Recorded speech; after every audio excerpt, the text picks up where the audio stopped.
She simply stood there, breathing a little heavy, glaring into his eyes. He wasn't lying to her, but the fact that her name was even brought up to them was absolutely horrifying.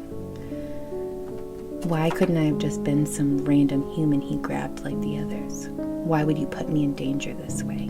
She demanded, eyes now slowly turning an amber hue from their normal emerald. He hadn't seen this transition in person, only the before and after. It shocked him a little. Only Preternatural's eyes changed that way. His shock muddied her anger only slightly. What are you so shocked about? That I'm upset you gave them my name, connected me with the preternatural world? Your eyes, he said, stepping even closer to her and looking into them. The amber that they were now glistened as she looked back. She was so much closer to him, her amber eyes a little less fiery. I don't want to risk it. Risk you, he murmured softly, a pang of guilt sweeping through him. Placate you? She laughed. Great. So I just get to live my life now based on what placates and pleases you, Shane Keenan? His eyebrows shot up just slightly at the use of his full name. His feeling of anger was only matched by his urge for her. He couldn't help his hand this time. It had a mind of its own.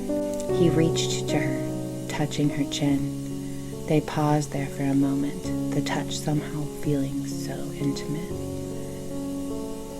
What's your real name? He whispered, leaning his head down slightly. She drew in a ragged breath at his touch.